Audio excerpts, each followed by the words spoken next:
అంటే సోషల్ మీడియాలో ఇప్పుడు ఇంకొక ఈ కొత్తగా ఒకటి కనిపిస్తోంది. చింతకింది శ్రీనివాసరావు గారు. ఆయన మంచి రచయిత, జర్నలిస్ట్ కూడా. ఆయన 'మున్నీటి గీతలు' అని చెప్పి ఈ మధ్య ఒక నవల రాశారు. ఇది ఆ నవల నుంచే ఈ తండేల్ని తీశారు. కానీ క్రెడిట్ చింతకింది శ్రీనివాసరావు గారికి ఇవ్వలేదు అంటూ ఒక ఎలిగేషన్ అనేది నేను చూశాను. అది ప్రధానంగా ఫేస్బుక్లో. అది కూడా ఈ ఎలిగేషన్ పెట్టింది కూడా కేపీ అశోక్ కుమార్ అనేటువంటి ఒక సీనియర్ జర్నలిస్టు, రైటరే ఆయన కూడా. అంటే ఆయన కూడా స్వయాన ఒక సినీ విమర్శకుడు, విశ్లేషకుడు. సో ఎన్నో పుస్తకాలను కూడా, సాహిత్యంలో కూడా ఆయన ఒక రకంగా చెప్పాలంటే చాలా సీనియర్. అలాంటి ఆయన తన వాల్ మీద ఇది 'మున్నీటి గీతలే ఈ తండేలు కథకి ఆధారం, కానీ టైటిల్ కార్డులో మాత్రం వేరే రచయిత పేరు వేశారు' అని ఆయన ఒక ఎలిగేషన్ హైలైట్ చేశారు. దీని మీద ఏమంటారు మీరు?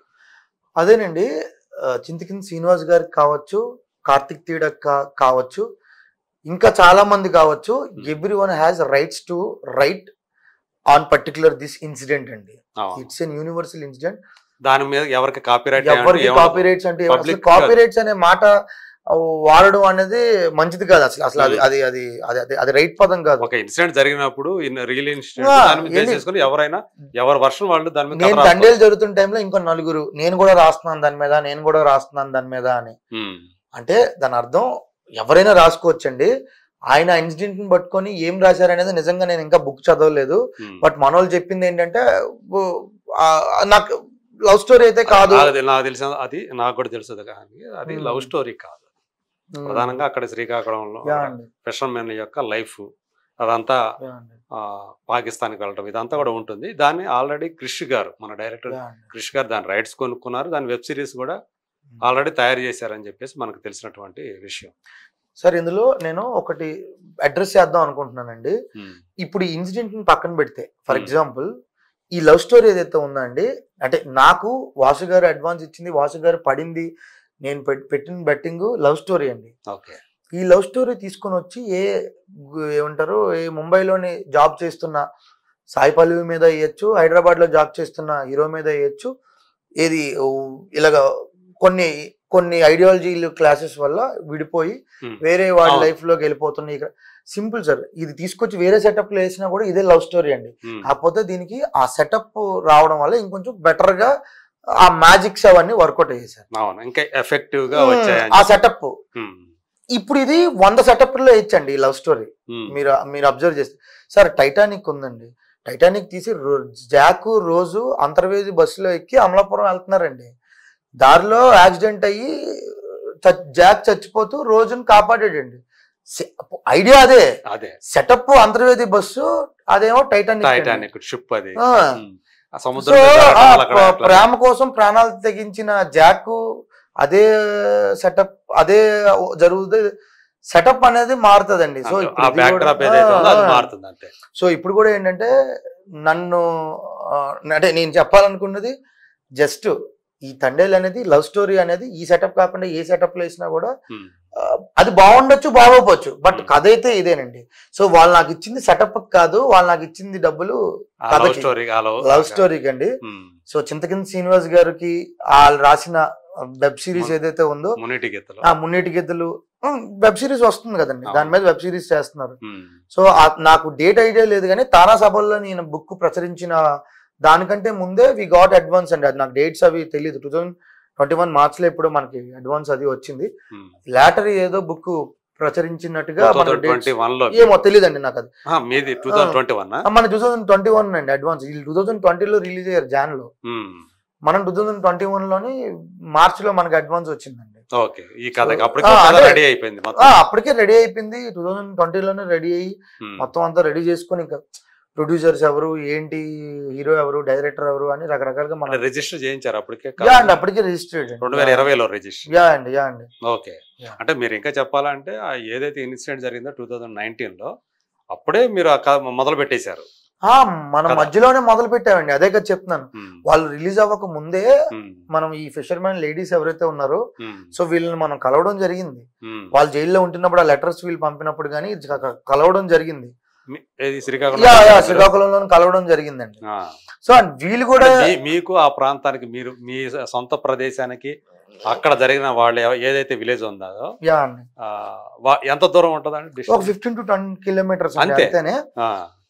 అండ్ వాళ్ళు ఎందుకు అంత దగ్గరగా అవ్వగలిగారు అంటే బికాజ్ ఈ ఫిషర్మెన్ కమ్యూనిటీ కోస్టల్ ఏరియా మొత్తం ఈ అందరూ ఏంటంటే మన షాప్ లోనే కొంటా ఉంటారు. అంటే మా father is textiles business, cloth business బట్టల షాప్ శ్రీకాకుళంలోనే. సో ఇప్పుడు మనకి షాప్ కి వచ్చినప్పుడు వీళ్ళు అడ్రస్ చేస్తుంటారు కదా, మనకు తెలుసు కదా. సో ఆ ఛానల్ త్రూ ఆ దీంతో ఈ లేడీస్ ఈ ఊర్లో వాళ్ళకి వెళ్ళి కలవడం జరిగింది. అండ్ వీళ్ళు రిలీజ్ అయిన తర్వాత మళ్ళీ వాళ్ళని కలవడం జరిగింది. సో ఓవరాల్ గా ఏంటంటే 2019 నుంచే దీని రీసెర్చ్లు కానీ ఇది కానీ మొదలవడం జరిగిందండి. 2020కి వాళ్ళు వచ్చిన 1-2 months తర్వాత మనం కథ పూర్తి అయిపోయిందండి. ఓకే, అంటే మీరు యాక్చువల్ గా వీళ్ళు ఎవరైతే ఫిషర్ మ్యాన్ ఉన్నారో అక్కడ చిక్కుకుపోయారో వాళ్ళ ఫ్యామిలీస్ ముందు మీరు కలిసారు వాళ్ళు రాకముందే, అంతేనా? అవును సార్. ఓకే, తర్వాత వాళ్ళు వచ్చిన తర్వాత మళ్ళీ వాళ్ళని కూడా కలవడం జరిగింది. సో తీసుకుని వాళ్ళ అనుభవాలు విన్నారా మీరు? స్వయంగా విన్నారు? అయ్యో 100% విన్నానండి. సో అట్లానే ఈ కథ పుట్టింది అంతే అండి. మంచి జర్నీ అదే. ఇది అంతా మీరు చూసుకుని క్రోడీకరించుకుని ఇన్సిడెంట్స్ అన్ని కూడా వాళ్ళ అనుభవాలన్నీ కూడా చూసుకొని దీంట్లో ఒక లవ్ స్టోరీ పెడితే బాగుంటుంది, ఎలా ఉంటుంది అని ఆలోచించారు. లవ్ స్టోరీని ఫిక్స్ అయిన తర్వాత రీసెర్చ్ చేయడం మొదలు పెట్టానండి. ఓకే, సో ఫస్ట్ ఇంటెన్షన్ మనం ఏదైతే ఆ విషయాలు జరుగుతున్నాయో, వీళ్ళు దొరికిపోయిన లెటర్ కావచ్చు, బయట ఆ టైంలో అభినందన్ అటాక్స్ ఇవన్నీ జరుగుతున్నప్పుడు వీటి మధ్యలో వేసిన ఫస్ట్ లవ్ స్టోరీ పడితే ఏంటి అనే ఆలోచనతో మొదలైన ఒక ఇది. ఓకే, ఈ లైట్ హౌస్ ఆ తర్వాత దానికి ఒక ఫ్లాగ్ కట్టడం ఇవన్నీ కూడా మీ కథలో భాగమేనా లేకపోతే? భాగమేనండి, 100% భాగమే. ఓకే, కథలోని భాగమే, అంత కల్పిత భాగాలు. కార్తీక్ గారు, ఇప్పుడు మీరు అంటే ఈ కథలో మీరు ఇచ్చినటువంటి కథలో డైరెక్టర్ గారు ఏమన్నా మార్చారంటే అది ఎక్కడ ఆ మార్పులు జరిగాయని చెప్పేసి అనుకోవచ్చు? చాలా విషయాల్లో మార్పులు జరిగాయండి. అంటే అదే అంటున్నాను కదండి, ఎంత మనం కథ ఇచ్చినా డైరెక్టర్ గారు మళ్ళీ రైటర్ అవ్వాల్సిందే. అవును. సో రైటర్ అయ్యి మొత్తం మార్చాల్సిందే. సో ఆయన మార్చిన ఆయన మార్పులు ఎక్కువ కమర్షియాలిటీస్ కావచ్చు, లేదంటే కమర్షియల్ ఆస్పెక్ట్స్ కావచ్చు. ఏమంటారు, ఈ రోజు మనం చూస్తున్న 100 crores సెలబ్రేషన్స్ ఏవైతే మనం చూస్తున్నామో వాటికి ఆయన చేసిన కసరత్తులు డెఫినెట్లీ ఆ మార్పులు అన్నిటికీ వాటికి జోడించుతాయండి. ఆయన చేసిన మార్పులకి హెల్ప్ అయ్యాయండి అవన్నీ. ఓకే, ఎక్కువగా అదే అంటే పాకిస్తాన్ సెకండ్ హాఫ్ లో ఎక్కువ మార్పులు. పాకిస్తాన్ అండ్ అదే అండి ముందు నుంచి మనకి అడ్రస్ చేస్తుంది ఏంటంటే అరవింద్ గారు కానీ బయట కానీ కొంచెం ఫస్ట్ హాఫ్ బాగుంది, సెకండ్ హాఫ్ లో కొంచెం కమర్షియాలిటీస్ తగ్గాయి అనేది అడ్రస్ చేస్తున్న విషయం. సో వాటిలో కొంచెం ఆయన ఆ పాకిస్తాన్ ఇండియా పేట్రియజం కావచ్చు, ఆ కమర్షియాలిటీస్ కావచ్చు, ఆ దేశభక్తి కొంచెం ఎక్కువగా బేసిక్ గా ఆయనకి చాలా ఎక్కువ దేశభక్తి అండి. అంటే ఇది కొంచెం సరదాగా చెప్పాల్సిన విషయం. ఆయనకి మీకు ఏం పర్వాలేదు, కేసు ఉండదు, ఏముండదు, మీ చేతిలో ఒక AK-47 పెట్టి పాకిస్తాన్ ఖైదీలో ఎవరో ఒకరు ఉంటారు కదా తప్పులు చేసి వెళ్ళి వేసేయండి అంటే దడదని ఒక 2 రోజులు ఏమంటారు కోచింగ్ తీసుకొని గన్ ఎలా పేల్చాలో వెళ్ళి 3 రోజులు దడదడ వేసుకుని వచ్చేసే అంత పేట్రియటిజం ఉంది ఆయనలో. సో అది నాకు మంచిగా అనిపిస్తూ ఉంటది. అంటే ఆయన హీ లవ్ ఇండియా అండి. సో అది ఆయన బ్లడ్ లో ఉంది అది. ఓకే, అంటే ఇండియాని ఎవరైతే ఇబ్బంది పెడతారో వాళ్ళ మీద 100% ఆయన ఒక అవుతారు రియాక్ట్ అవుతారు. పాకిస్తాన్ ఇండియా మ్యాచ్ వస్తే ఆయన ఎంజాయ్ చేసినట్టుగా ఇంతవరకు నేను ఈ భూ ప్రపంచంలో ఎవరు నేను చూడలే అంత ఎంజాయ్మెంట్. అంటే అది నేను ఏమంటారు చాలా మంచిగానే తీసుకుంటాను. అంటే ఆయనకి ఇండియా పాకిస్తాన్ ఎంజాయ్ చేస్తారు కానీ ఇండియా గెలవాలనే చూస్తారు అంతే కదా. ఇండియా గెలవాలి అక్కడ, అంతే వేరే సెకండ్ లేదు అసలు. He love India. ఓకే.